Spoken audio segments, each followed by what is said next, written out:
Alors comme tout le monde sait, Hanouka, la grande mitzvah, c'est d'allumer des bougies. D'allumer les bougies de Hanouka. Mais ce qui est intéressant, c'est que les quelques pages du Talmud qui sont consacrées à la fête, eh bien, consacrent également quelques lignes à définir exactement le moment où vous accomplissez la mitzvah. À quel moment je peux dire que, ok, j'ai fait la mitzvah d'allumer les bougies de Hanouka? Eh bien, figurez-vous qu'il y a deux avis. Il y en a un qui dit, la mitzvah de Hanouka consiste à allumer. Dès que vous avez allumé, la mitzvah est faite. Bon, très bien.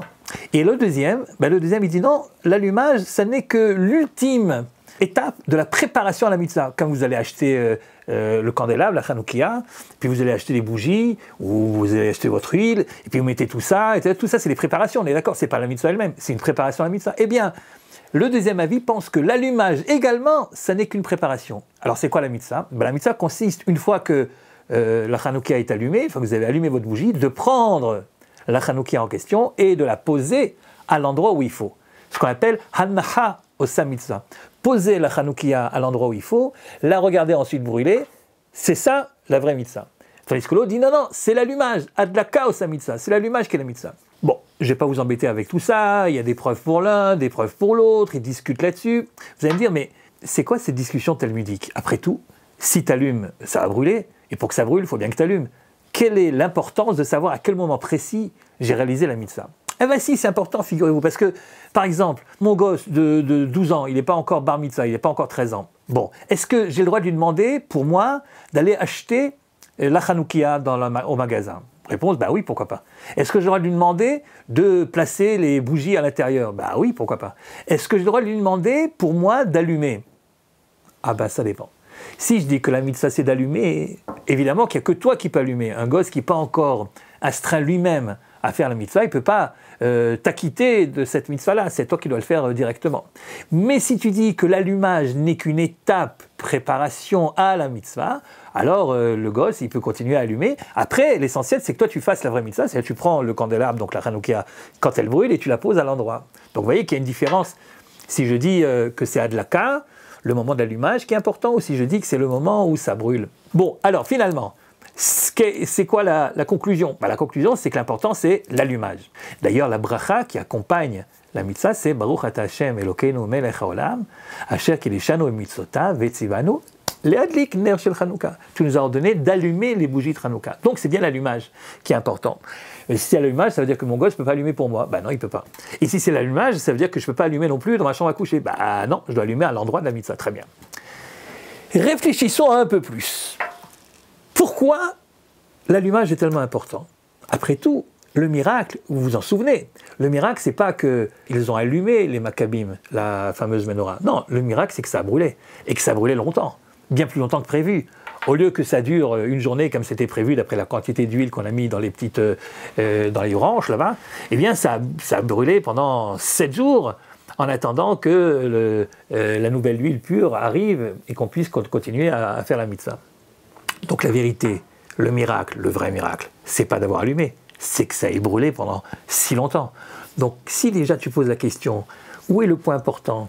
L'allumage ou la regarder brûler? La réponse devrait être la regarder brûler. On devrait même aller jusqu'à dire qu'on devrait acheter, vous savez, c'est ce que c'est les ner neshama, vous savez, ces fameuses énormes bougies qui brûlent pendant 24 heures. On devrait normalement acheter une bougie, une seule, qui brûle pendant 8 jours, et puis l'allumer, et puis là, ça serait vraiment, ça représenterait le miracle tel que vraiment il a eu lieu. Bon, on ne peut pas le faire parce que c'est compliqué d'acheter des bougies aussi importantes ou d'avoir une quantité d'huile aussi importante. C'est juste une quantité d'huile qui devrait brûler comme ça pendant 8 jours, c'est bon pour les plats tunisiens, les briquettes, vous voyez, mais pas pour... Il y a trop d'huile là-dedans. Bon, alors, finalement, à cause de ça, on a donc décidé d'allumer chaque soir. Bon, mais ça ne veut pas dire que l'important c'est l'allumage. L'important, ça devrait être que ça brûle, même si on allume chaque soir. Alors pourquoi est-ce qu'on a tranché autrement? Parce que je vais vous dire la vérité.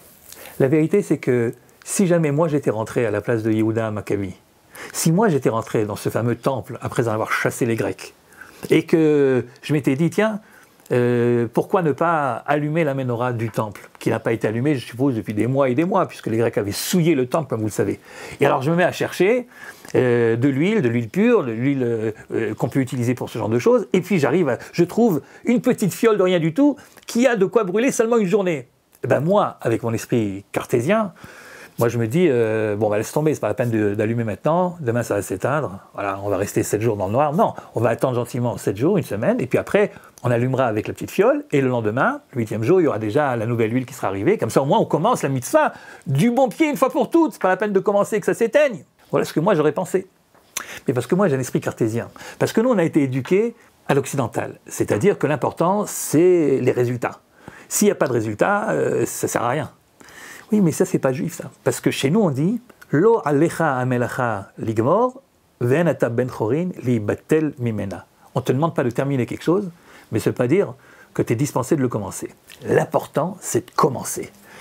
Parce que si vous saviez le nombre de révolutions avortées, parce que les révolutionnaires, qui en avaient sans doute les capacités, ils ont décidé de ne pas le faire parce qu'ils ne sont pas sûrs de pouvoir arriver jusqu'au bout. Mais vous vous rendez compte, si Yehuda Maccabi, puisqu'on parle de lui, avec ses copains, les Maccabim, s'ils avaient réfléchi, est-ce qu'on a une chance ou pas de virer les Grecs, ils n'auraient jamais commencé la révolte, évidemment. Si Théodore Herzl, il s'était posé la question, combien il y a de chances que ça marche, qu'à partir d'un livre, on arrive à créer un État, il serait resté un journaliste obscur dans la nouvelle presse libre, le journal de Vienne, duquel il était correspondant.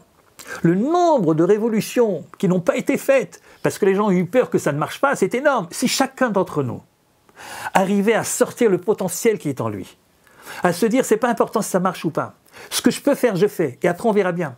Ou bien ça marche, ou bien Dieu m'aide et ça marche, ou bien ça marche pas, mais c'est pas parce que il y a des chances que ça marche pas que je dois pas le sortir.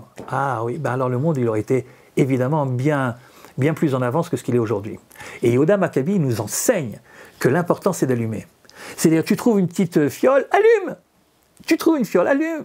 Oui mais ça va s'éteindre demain, c'est pas ton problème. Ce que tu peux faire, tu fais, et après on verra bien. Ce que tu peux faire, tu fais. Essaie de sortir toute la potentialité qu'il y a en toi, et après on verra bien ce que ça va donner.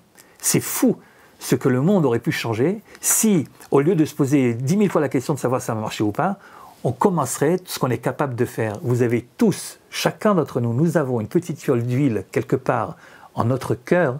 Cette fiole d'huile, il faut savoir l'allumer. Et si chacun de nous allume cette petite fiole d'huile, à la fin, eh bien, c'est toute la menorah qui étincellera et qui illuminera le monde entier. Chag Sameach.